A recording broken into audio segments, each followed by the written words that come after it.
making today? I'm gonna make curried tomato soup, and it's really simple. It's really simple. So that's what we're gonna do. We're gonna need a few ingredients. You need about a quart of tomatoes. I use my homegrown canned ones, but canned ones from the grocery store are just fine. Crushed whole, it really doesn't matter. You will need some salt, some pepper, some coconut milk, some curry powder, onion, and a carrot is optional.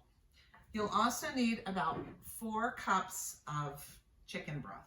This is my homemade chicken broth, but you don't have to have homemade. Okay, so I'm going to start by just taking an onion. This is just a medium-sized onion, and I am going to just coarsely chop it up. Does not have to be super fine. The carrot is totally optional.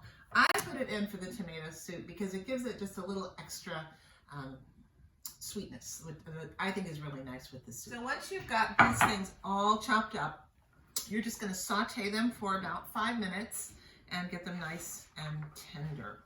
And you can use coconut oil, you can use any neutral oil. I'm just going to use the basic canola oil. Put the carrots and the onions into the hot oil, and we're just going to saute them. First, I'm going to start them for about a minute, and then after about a minute, I'm going to add about a teaspoonful of the curry powder. This is a mild curry powder because I have my sister-in-law and brother-in-law here, and they don't like super spicy. If it was us working at home, we'd probably do a little bit spicier. I'm going to take about a good teaspoon of this curry powder and into the sauteing vegetables. We're just going to put it in and stir it up. We'll keep this going for about a minute, and this helps to release the flavor. It may seem a little odd, but I'm actually going to add a little hit of cinnamon in. I didn't put that in the ingredient list. Cinnamon just gives that little hint of sweetness, and it is delicious. So we're stirring all this up together in the oil, and then we're going to add the tomatoes. There we go, the tomatoes. These I've crushed. Again, they can be crushed tomatoes, they can be plum tomatoes, they can be fresh tomatoes. You just need tomatoes. What we're going to do is just add about 4 cups of chicken broth. And we're going to just add that in. And we're going to use salt and pepper to taste. And you know me by now, I don't measure. It drives Reed crazy when he asks me how I make something. I just say, well, add salt and pepper. How much? I have no idea until it tastes good. You always start little, and then you add more as you go along. Now we are just going to bring this to a boil.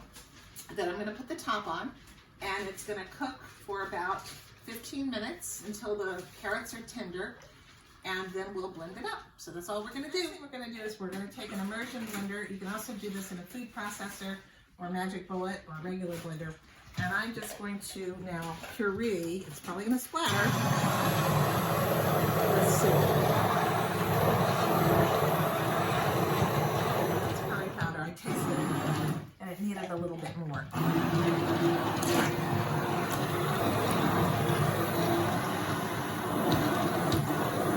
Okay, once that's pureed, we're just going to put it back on the stove.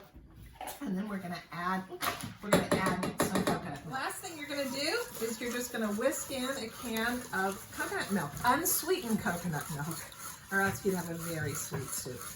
So you put that in and you just whisk it in and bring it up to barely boiling. So, and then you turn it up and you enjoy it. And you can have it as it is, or you could put a little bit of cilantro on top if you wanted. And we'll have a delicious lunch like we will have. Kim, what do you think? Looks fabulous. That'll be good. Okay.